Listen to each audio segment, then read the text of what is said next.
The incident begins. The afternoon sun hung low in the sky as Samuel Green stepped out of his modest sedan in the parking lot of Evergreen Market. The store had been one of his many creations, a small piece of an empire that he had built brick by brick. Yet Samuel, at 70 years old, was anything but boastful about his success. His daily routine reflected his humility, a worn cardigan over a plain shirt, slacks that had seen years of wear, and a slow, unassuming walk that belied the sharp mind behind it all. Today, he had chosen to visit one of his stores unannounced, as he often did, to experience firsthand the quality of service and the atmosphere his employees cultivated. The automatic doors slid open, and Samuel was greeted by the familiar aroma of freshly baked bread. The bustling store was alive with activity, parents choosing fruits, children tugging at snack displays, and employees restocking shelves in a practiced rhythm. Samuel's hand rested lightly on a small cart as he slowly meandered toward the produce section. He smiled faintly at the sight of a young boy gleefully pointing at a stack of apples while his mother patiently selected the ripest ones. As he reached for a bag of oranges, Samuel noticed a young cashier glancing his way. She whispered to a colleague, and both cast quick, curious looks in his direction. Samuel's instinct was to dismiss it. Perhaps they had mistaken him for someone else, or maybe they were simply noticing the slow gait of an elderly man. But as Samuel continued shopping, the feeling of being watched became undeniable.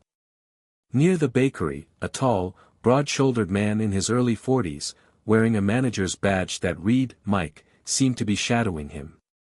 At first, Mike pretended to straighten loaves of bread, but his eyes followed Samuel's every move. When Samuel turned into the canned goods aisle, there was Mike again, rearranging perfectly aligned soup cans. The manager's scrutiny wasn't subtle, and Samuel's irritation began to simmer. Maybe it's nothing, Samuel thought to himself, but his instincts told him otherwise. Deciding to test his suspicion, he retraced his steps back to the produce section and pretended to inspect a pineapple. Within moments, Mike appeared again, standing at the end of the aisle, watching him. This was no coincidence. By the time Samuel reached the dairy section, he had decided to finish his shopping quickly and leave. He grabbed a carton of milk and turned toward the cheese, but before he could move further, Mike stepped directly into his path. "Excuse me, sir," Mike said curtly, arms crossed over his chest. His tone was sharp, almost confrontational. Samuel looked up, surprised by the abruptness. "Yes," he replied calmly. "Can I help you with something?" Mike's eyes narrowed slightly as he spoke. "No, thank you. I'm just picking up a few things," Samuel said, his voice even but tinged with a hint of confusion. Mike didn't move. Instead, he stared at Samuel, his posture stiff and imposing. "You've been wandering around for a while now," he said, his voice carrying a note of suspicion. "Are you planning to buy anything?" Samuel blinked, taken aback by the accusation. "Yes," he said evenly, his irritation starting to show. "I'm taking my time." Mike's expression didn't soften. "People who linger usually are," he muttered under his breath, though loud enough for Samuel to hear. Samuel paused, his grip tightening on the cart. "Excuse me," he said, his voice firmer now. Mike shrugged dismissively. "Just saying, it's unusual. We've had incidents before." The insinuation was clear, and it hit Samuel like a slap. He felt the heat rising in his chest, but years of experience had taught him to stay composed. "Is there a problem?" he asked, his tone measured but edged with steel. Mike didn't answer immediately. Instead, he gestured toward the store's exit. "If you're not buying anything, I'll have to ask you to leave," he said. Samuel's jaw tightened. "I've already told you I'm buying," he said, his voice calm but firm. "Is this how you treat all your customers?" Mike smirked, a trace of arrogance in his expression. "We treat everyone fairly," he said. "But we also have a responsibility to watch for unusual behavior." Samuel's eyes locked onto Mike's. "And what exactly about me is unusual?" he asked, his tone pointed. Mike's smirk faltered for a moment, but he quickly recovered. "You're free to shop elsewhere if you're not happy with our service," he said. Before Samuel could respond, another employee approached, clearly uneasy. "Mike," she said quietly, "maybe we should." Mike waved her off. "It's fine. I've got this." Samuel took a deep breath, his mind racing. He had spent decades building Evergreen Market into a brand synonymous with community and respect. To see one of his managers behaving this way, especially toward him, though he was unrecognized, was infuriating. "I'll finish my shopping," Samuel said, pushing his cart past Mike. "And then we'll see what needs to be done." Samuel's interaction with Mike hadn't gone unnoticed. Several customers had paused, their curious glances following the exchange. As Samuel made his way to the checkout, whispers rippled through the crowd. He ignored them, focusing instead on completing his purchases. At the register, the young cashier who had initially whispered about him seemed flustered. She avoided his gaze as she scanned his items, her movements hurried and clumsy. Samuel waited patiently, his expression unreadable. When his transaction was complete, Samuel took his receipt and turned to leave. But before he reached the door, he stopped and looked back at the store. His heart ached for the employees who worked hard to maintain the store's reputation and for the customers who deserved better treatment. He couldn't walk away without addressing what had just happened. Samuel approached the customer service desk, where Mike was speaking to another employee. The manager's confident demeanor wavered slightly as he noticed Samuel approaching. "Is there something else you need?" Mike asked, his tone curt. Samuel set his bag of groceries on the counter and looked Mike directly in the eye. "Yes," he said. "I'd like to speak to the owner." Mike frowned. "The owner?" he repeated. Samuel nodded. "That's right. I have some feedback I'd like to share." "About you." Mike's smirk returned, though it was weaker now. "The owner isn't here," he said. "But I can take your feedback." Samuel's gaze didn't waver. "Oh, I think the owner will be very interested in what I have to say," he replied. As Mike began to respond, Samuel reached into his pocket and pulled out his phone. He dialed a number, waited for a moment, and then said, "Hello, this is Samuel Green. I'm at the Evergreen Market on Pinewood Drive. Could you let the staff know that I'll be conducting an impromptu review?" Mike's face drained of color as the realization hit him. The whispers among the staff grew louder, and the cashier who had rung up Samuel's groceries looked as though she wanted to disappear. Samuel ended the call and slipped his phone back into his pocket. He turned to Mike, his expression calm but unyielding. "Now." Unveiling authority. The air in the store grew heavy as the weight of Samuel Green's declaration sank in. The employees, who had been going about their tasks, now paused to glance toward the front of the store where the elderly man's calm voice had cut through the usual bustle. Customers nearby exchanged curious whispers, sensing that something out of the ordinary was unfolding. Mike, the store manager, shifted uncomfortably. The confidence he had displayed earlier was now replaced with unease. His eyes darted to the employees around him, searching for an ally, but found only uncertainty. He cleared his throat, attempting to regain his composure. "Listen, sir," Mike began, forcing a smile. "I think there's been a misunderstanding. If you'd like to file a complaint, we can." Samuel raised a hand, silencing him with a single gesture. "Mike, was it?" he asked, his tone polite but firm. "There is no misunderstanding. Your behavior has been nothing short of unacceptable, and I intend to address it." Mike's face reddened. "I was just doing my job," he said defensively. "We have policies too." Samuel's piercing gaze stopped him mid-sentence. "Policies that include singling out customers for no reason? Or policies that involve following an elderly man around the store as though he were a common thief?" A hush fell over the area as Samuel's words struck home. The employees looked at one another nervously, while a few customers stepped closer, pretending to examine nearby displays but clearly listening to the exchange. Mike's mouth opened and closed, but no words came out. He looked cornered, and his discomfort only grew as Samuel leaned slightly closer. "You don't know who I am, do you?" Samuel asked, his voice quiet but steady. Mike hesitated, his brow furrowing. "You're a customer," he said finally, though it sounded more like a question.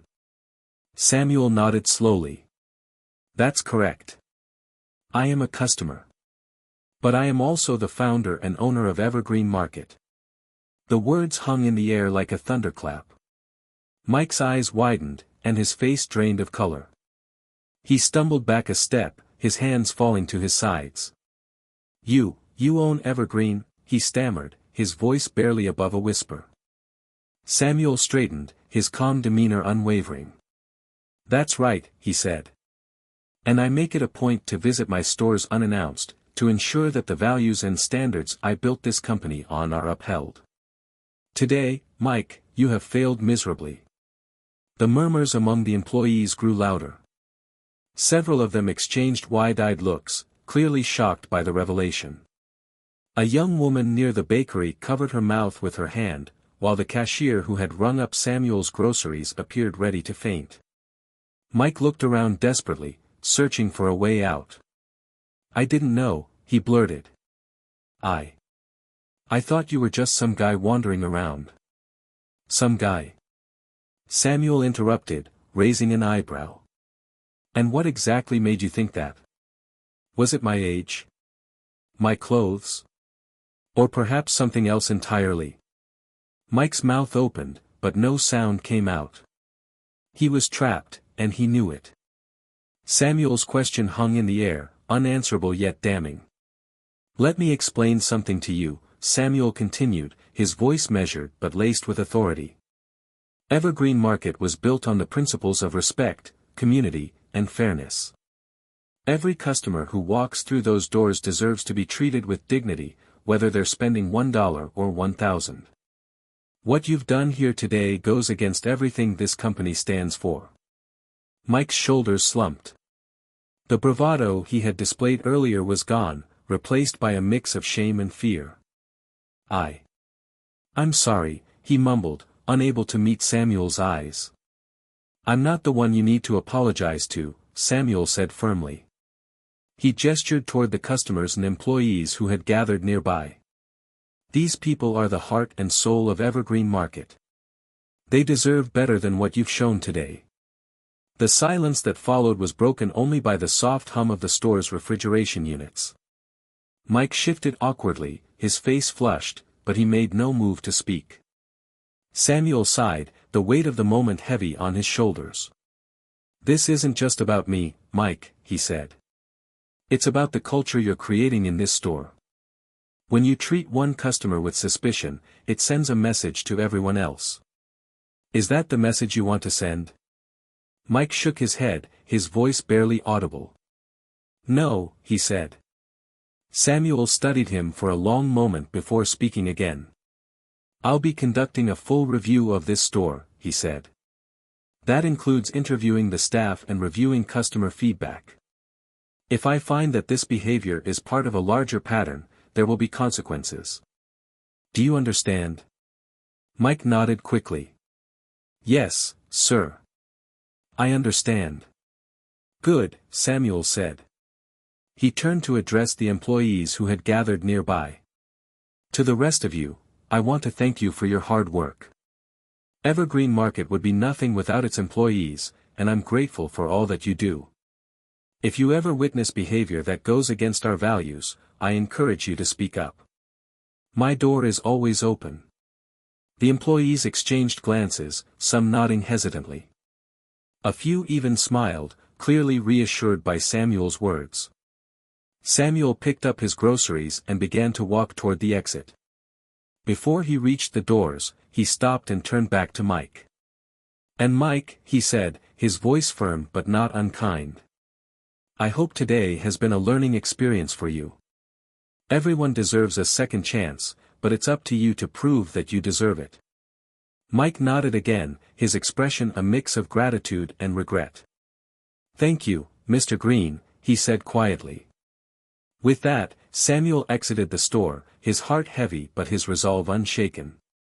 He knew there was still work to be done, but for now, he had taken the first step in ensuring that Evergreen Market lived up to its name, a place where everyone, regardless of who they were, could feel welcome. Ripples of realization. Samuel Green's departure from the store left an undeniable tension in the air. Employees whispered among themselves, some casting furtive glances at Mike, the beleaguered manager who now stood frozen behind the customer service desk.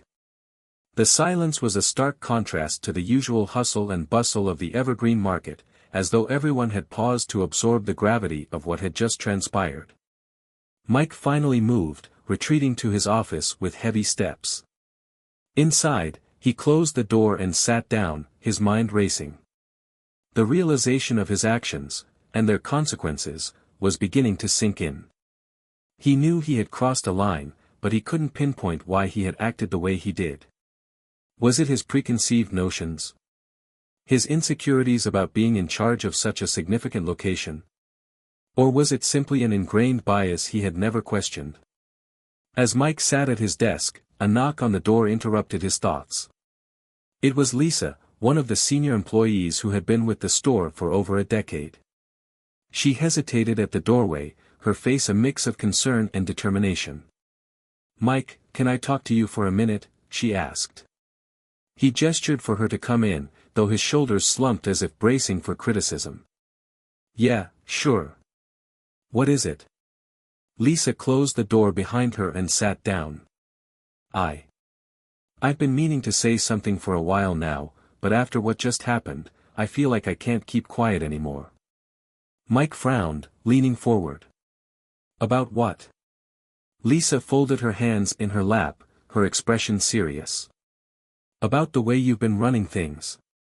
Look, I've been here a long time, and I've seen managers come and go. Most of them cared about the people, the customers and the staff. But lately, it feels like you're more focused on controlling everything than actually connecting with anyone." Mike bristled. "That's not fair. I'm just trying to keep the store running smoothly." "I get that," Lisa said gently. "But there's a difference between managing and micromanaging. And there's a difference between being cautious and being judgmental. What you did to that customer today," she paused, choosing her words carefully. "It wasn't right.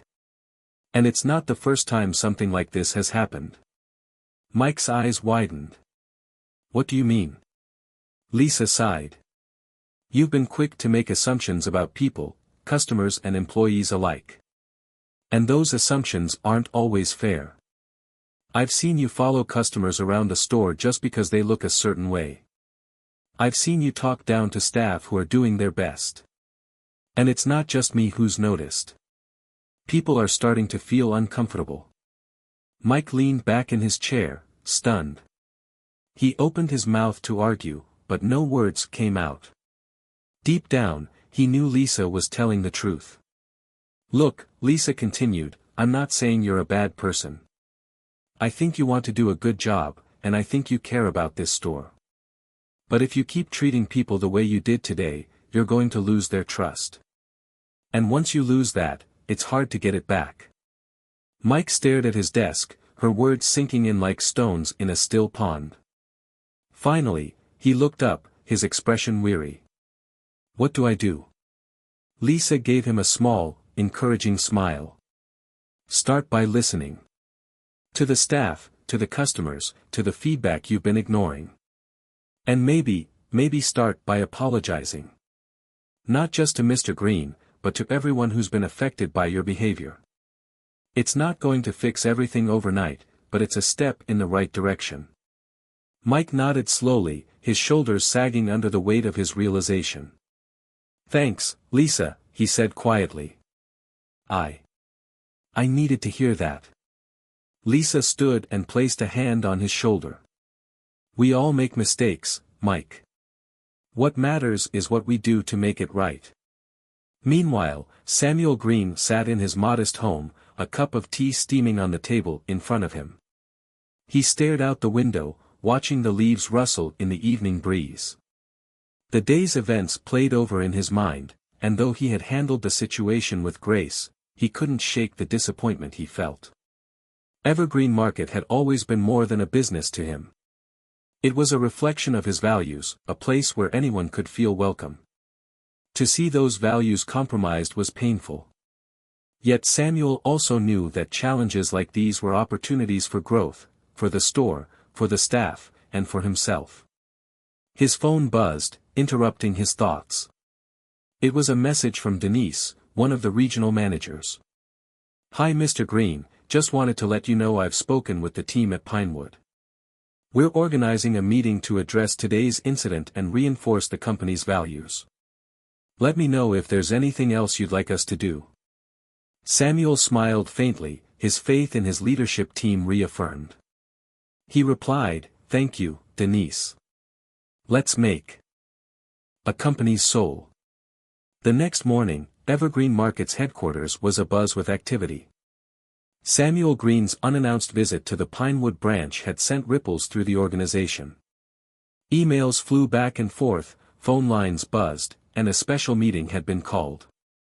Managers from various branches had been summoned to discuss the incident, and there was a palpable tension in the air. Samuel sat at the head of the long conference table in the main boardroom. Despite the gravity of the situation, he maintained his calm demeanor. His cardigan and unassuming presence made him look like anything but the founder of one of the nation's most successful grocery chains. Yet his eyes held a quiet authority that no one in the room dared to challenge. Denise, the regional manager overseeing the Pinewood branch, was the first to speak. "Mr. Green," she began, "the incident at Pinewood was unacceptable. I've already started an internal review, and we're conducting employee training sessions to reinforce our values. I've also spoken to Mike personally, and he's expressed deep regret for his actions." Samuel nodded. "That's a good start, Denise. But this isn't just about one manager or one store. It's about the culture we've built, or failed to build." He turned his attention to the other managers in the room. "When I founded Evergreen Market, my vision was simple: to create a place where everyone feels welcome, respected, and valued. We weren't just selling groceries, we were building communities. Somewhere along the way, we seem to have lost sight of that. And that's on all of us." The room fell silent as Samuel's words sank in. Several managers exchanged uneasy glances, realizing that the Pinewood incident might not be an isolated case. Samuel continued. "I've heard stories, small things that might seem insignificant but add up over time. A cashier rolling their eyes at a customer. A stalker ignoring someone who asks for help. A manager's tone that's more condescending than supportive. These moments matter. They define who we are as a company."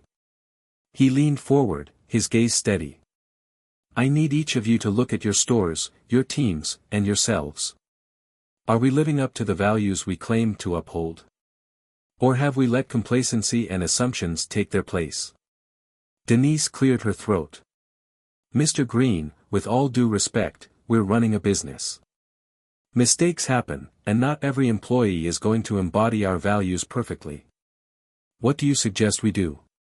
Samuel's lips curved into a faint smile. "You're right, Denise. Mistakes happen. But how we respond to them is what sets us apart. Here's what we're going to do." He gestured to a whiteboard at the front of the room.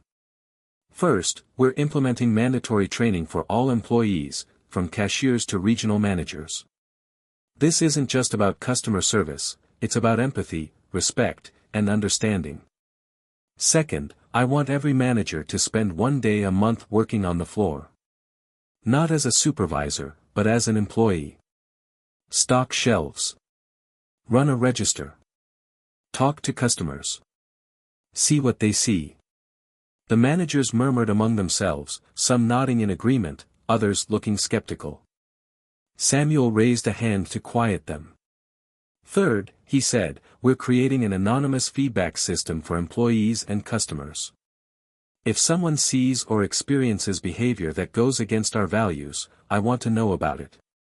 And lastly, every store will have a designated community liaison, someone whose sole job is to ensure that our stores are fostering the kind of environment we've promised. Denise leaned back in her chair, a thoughtful expression on her face. That's ambitious, she said. But I think it's what we need. Samuel nodded. It won't be easy. Change never is. But if we're serious about being more than just a grocery store, we have to be willing to do the work.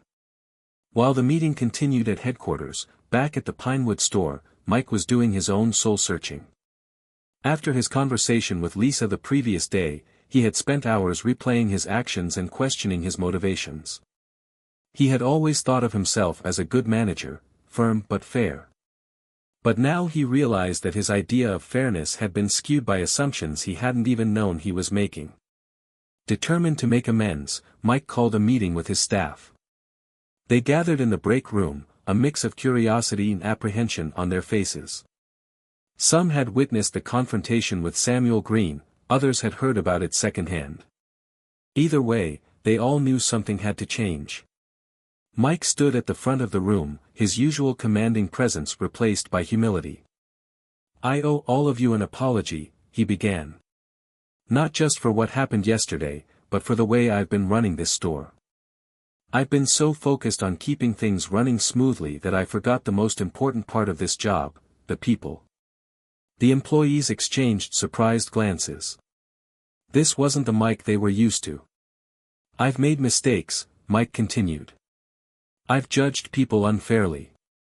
I've treated some of you with less respect than you deserve. And I've allowed my assumptions to cloud my judgment. That ends today. He took a deep breath, his voice steady but earnest. From now on, I'm committed to being better. To listening. To learning. To treating every customer and every employee with the respect they're owed. But I can't do it alone. I need your help. If you see me slipping, if you see something that's not right, I want you to call me out on it. Hold me accountable. For a moment, the room was silent. Then Lisa stepped forward, a small smile on her face. I think we can do that, she said. One by one, the other employees nodded. The tension in the room began to lift, replaced by a sense of cautious optimism. By the end of the week, changes were already underway. Training sessions had been scheduled, new feedback systems were being installed, and managers across the company were preparing to roll up their sleeves and reconnect with their teams. At Pinewood, customers noticed a shift in the atmosphere. Employees seemed more attentive, more engaged. And Mike, who had once been known for his aloofness, was now seen stocking shelves, chatting with customers, and working alongside his team. For Samuel Green, these changes were just the beginning. As he walked through another evergreen market on one of his unannounced visits, he couldn't help but feel a renewed sense of hope. The company he had built wasn't perfect, no company ever was. But it was growing, evolving, and striving to live up to the ideals it had been founded on. And that, Samuel thought with a smile, was worth every challenge. Turning the tide. The sun cast long shadows across the Pinewood Evergreen Market as Samuel Green walked through its automatic doors once again. This time, however, he wasn't there unannounced. His visit had been planned as part of his initiative to follow up on the changes implemented after his confrontation with Mike, the store manager. Word of his involvement had spread among the employees, and the air buzzed with a mixture of excitement and nervous energy. As Samuel entered, he was greeted by Lisa, the senior employee who had played a key role in nudging Mike toward self-reflection. She wore a bright smile, but Samuel noticed the faint lines of weariness beneath her eyes. Mr. Green, she said warmly, extending a hand. It's good to see you again. Things have been better. But there's still work to do. Samuel shook her hand, appreciating her honesty. That's why I'm here, he replied. Let's see how far we've come. Mike stood near the customer service desk, adjusting a display of promotional flyers. He looked up and froze when he saw Samuel. For a moment, his face reflected a mixture of surprise and apprehension, but then he straightened his posture and walked over with purpose. "Mr. Green," Mike began, extending his hand. "Thank you for coming back. I hope you'll see that we've been trying to make things right." Samuel took his hand, his grip firm but not intimidating. "I'm here to see exactly that, Mike. Tell me, how have you been?" Mike hesitated for a moment before responding. "Honestly, it's been challenging. I've had to face some hard truths about myself and how I've been managing this store. But Lisa and the team have been incredibly supportive. They've called me out when I've slipped up, and I've been doing my best to listen." Samuel nodded thoughtfully. "Acknowledging where you've fallen short is the first step. But real change comes from consistent action. Show me what's different." Mike led Samuel through the store, pointing out the changes they had made. Training sessions on empathy and customer engagement had been implemented for all staff, and their effects were already visible. Employees were more attentive and proactive, offering assistance to customers with genuine smiles. The anonymous feedback system was displayed prominently near the entrance, encouraging both employees and shoppers to share their thoughts. Near the produce section, a young cashier named Jasmine approached a confused elderly woman who was struggling to read the tiny print on a sale sign. "Let me help you with that," Jasmine said kindly, offering to read the information aloud. The woman's face lit up with gratitude, and Jasmine didn't rush the interaction despite the growing line at her register. "She's one of our best," Mike said quietly to Samuel as they observed the scene. "She's been mentoring some of the newer hires, showing them how to connect with customers on a personal level." Samuel smiled. "That's exactly the kind of culture we want to build here." Later, Samuel sat down with a small group of employees in the break room to hear their thoughts. Lisa, Jasmine, and a few others joined him, their expressions a mixture of curiosity and eagerness.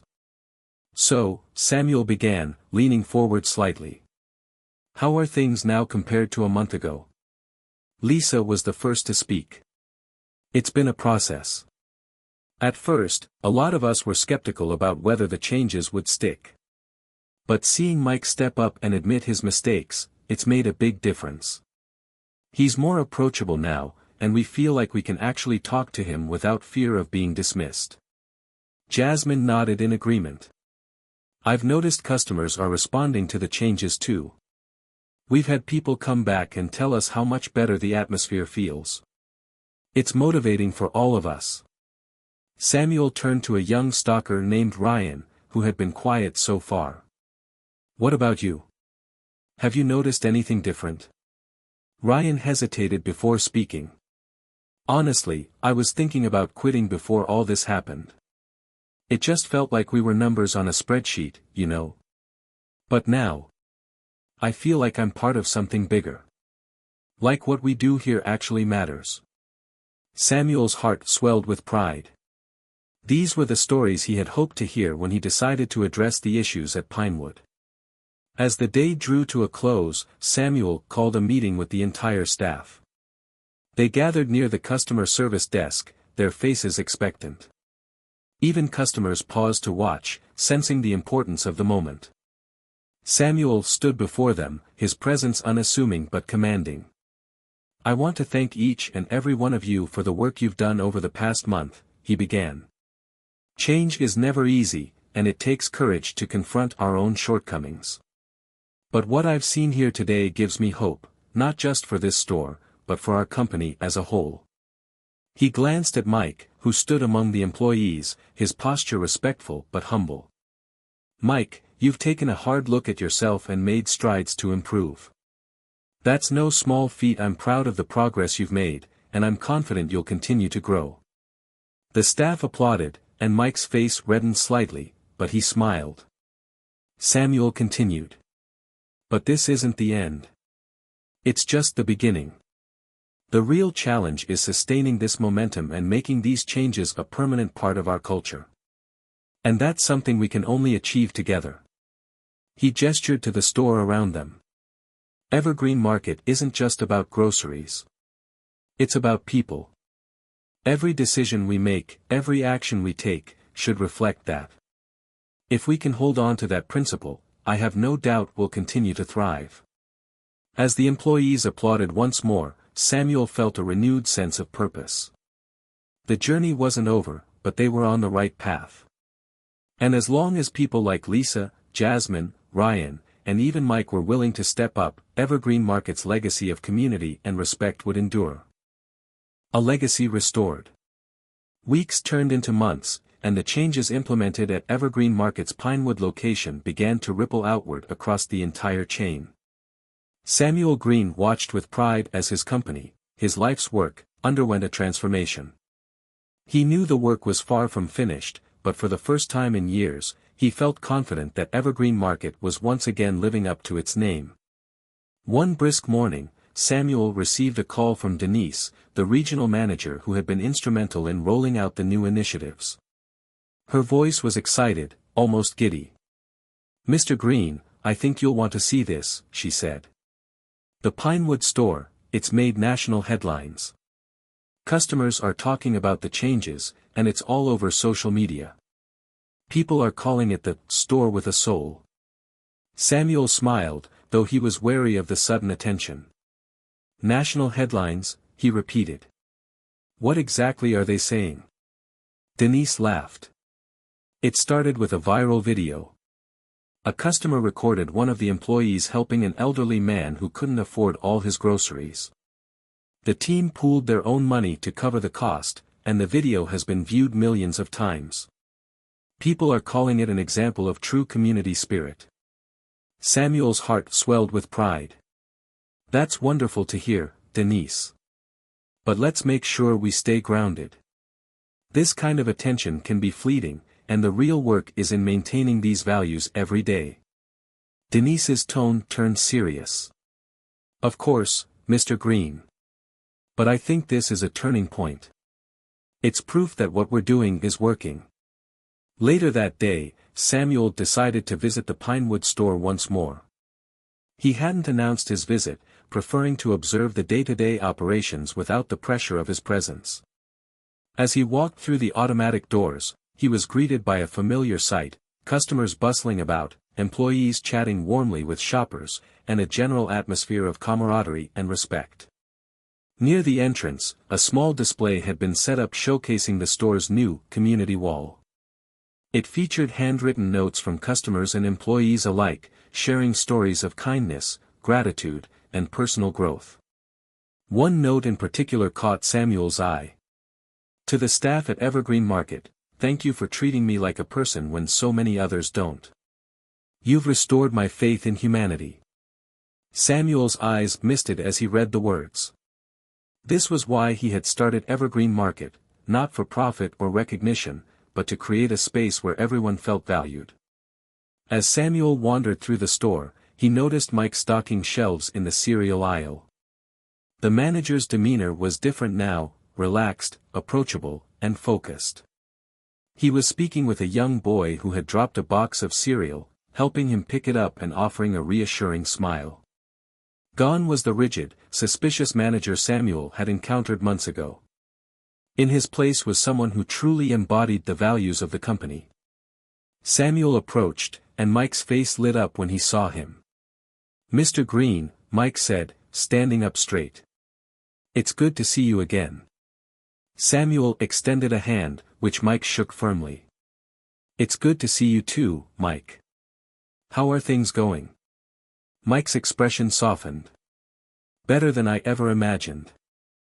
I've learned a lot over the past few months, about myself, about leadership, and about what it means to be part of a community. I won't lie, it's been tough at times. But I'm grateful for the chance to grow."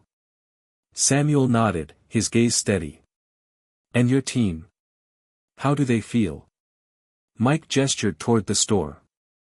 "Why don't you ask them yourself?" In the break room, Samuel sat down with a small group of employees, many of whom he recognized from his previous visits. The atmosphere was markedly different this time, lighter, more open. Lisa, Jasmine, Ryan, and a few others joined the conversation, their faces bright with enthusiasm. "Mr. Green," Lisa began, "I just want to say thank you for everything. The changes you've implemented have made such a difference. We feel heard, supported, and valued." Jasmine chimed in. "And it's not just us. Customers notice too. We've had so many people tell us how much they love shopping here now. It's like we've become a part of their lives, not just a place to buy groceries."